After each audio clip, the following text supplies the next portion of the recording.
अस्सलामुअलैकुम viewers, welcome back to my channel. आज मैं आपको फ्री हेल्थ मेडिसन के बारे में रिव्यू दूंगी कि ये मेडिसन बेसिकली क्या होती है, क्या इसका यूज़ है, क्या इसके साइड इफ़ेक्ट्स हैं, कौन सी कंडीशंस में ये बेहतरीन होती है। ये सब जानने के लिए इस वीडियो को अंत तक देखें। लेकिन उससे पहले तमाम देखने वाले जो हमारे चैनल पे न्यू हैं, सबसे गुजारिश है वीडियो को लाइक करें, शेयर करें, सब्सक्राइब करें, बेल के आइकन पे क्लिक करें ताकि हर नई आने वाली वीडियो का नोटिफिकेशन आपको मिलता रहे।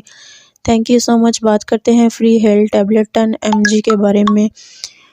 This medication is composed of montelukast, यानी कि मोंटेलोकास्ट इसमें पाया जाता है और ये हाईक्यू फार्मा की प्रोडक्शन है।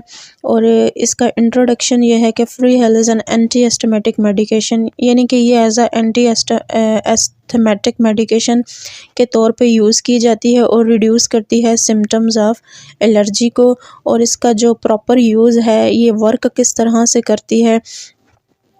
ये मेडिकेशन जैसा कि एंटी एस्थमेटिक है, यानी कि कंपोज्ड ऑफ मोंटेलोकास्ट है। इसके अंदर मोंटेलोकास्ट पाया जाता है। It is used for the treatment of asthma as well as to relieve the symptoms of allergy including allergic rhinitis and high fever. The symptom include runny nose, itchy nose and sneezing.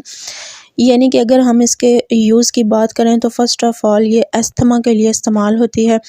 Asthma में ये treat करती है। Asthma क्या है? ये दमा है। दमे के जितने भी मरीज़ हैं उनके लिए ये बेहतरीन है। कुछ मरीज़ ऐसे हैं कि जिनको लगातार दमे की कंडीशन रहती है, उनमें वीकनेस बहुत ज़्यादा हो जाती है और उनका सांस बहुत ज़्यादा फूल जाता है, सांस आने में उनको प्रॉब्लम हो रही होती है।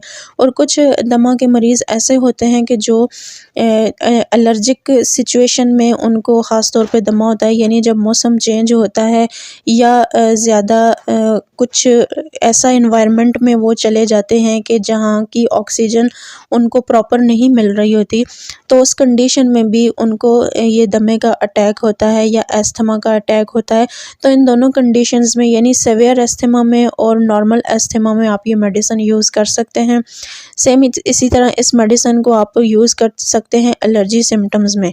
एलर्जिक सिम्टम्स कौन से होते हैं? अगर तो आपको स्नीजिंग है, यानी आपको छींकें आती हैं, या आप जब भी जो है वो नई सीज़न स्टार्ट होता है, या जो होते हैं ना पोलन से किसी को एलर्जी होती है, फूल खिलते हैं या प्लांट्स नए ग्रो कर जाते हैं, तो उस सीज़न में भी कुछ ऐसे मरीज़ होते हैं जिनको कि एलर्जी होती है। उनके जो होते हैं नॉस्ट्रल्स, उनमें जो है वो कैपेसिटी नहीं रहती कि वो ऑक्सीजन को क्लियर करके उनके लंग्स तक पहुंचाएं। तो इस कंडीशन में ऐसे मरीज़ों में शदीद किस्म की एलर्जी होती है, जिसमें स्नीजिंग जो है वो इसका फर्स्ट अटैक होता है। उसके बाद रनी नोज़ भी कुछ पेशेंट्स में देखने को मिलती है।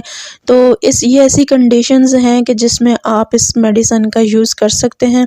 उसके अलावा अगर आपको सीज़नल कफ़ रहती है, यानी कि खांसी रहती है, तो उस कंडीशन में भी आप ये मेडिसिन ले सकते हैं। उसके अलावा अगर आपको सीज़नल ख़ारिश रहती है, यानी इचिंग की कंडीशन होती है, या समटाइम्स आप ये समझते हैं कि आपकी स्किन जो है वो with the change of environment जो है वो रिएक्शन ज़ाहिर कर रही है, या उसमें रैश हैं या दाने हैं या कोई भी सिम्टम्स एलर्जिक आपको शो हो रहा है।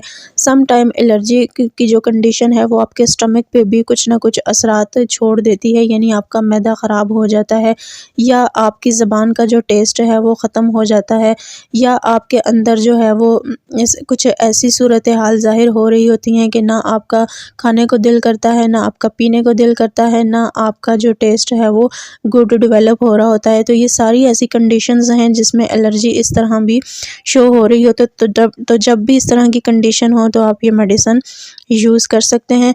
ये थे ओवरऑल इसके यूजेस। अब हम बात करते हैं कि मोंटेलोकास्ट जो इसके अंदर इसका हाई इंग्रेडिएंट है, उसको आपने एलर्जी जो जिनको ऑलरेडी है पेशेंट को, वो इसका यूज़ करने से पहले परहेज़ करें या अपने फिजिशियन से कंसल्ट करें। अब बात करते हैं साइड इफ़ेक्ट्स के बारे में। इसके साइड इफ़ेक्ट्स में ये देखा गया है कि एब्डोमिनल पेन हो सकता है, यानी कि पेट में दर्द हो सकता है, सर में दर्द हो सकता है। उसके अलावा स्वेटिंग की कंडीशन हो सकती है, यानी कि पसीना आ सकता है। उसके अलावा रेस्टलेसनेस हो सकते हैं आप, यानी थकावट महसूस कर सकते हैं, या ज़्यादा नींद आप पे तारी हो सकती है। और कुछ मरीज़ों में जो है वो एनाफिलैक्सिस की कंडीशन भी देखी गई है। ये थे इसके साइड इफ़ेक्ट्स। अगर आपको हमारी इन्फॉर्मेशन अच्छी लगी हो तो हमारे चैनल को सब्सक्राइब करें। Thank you.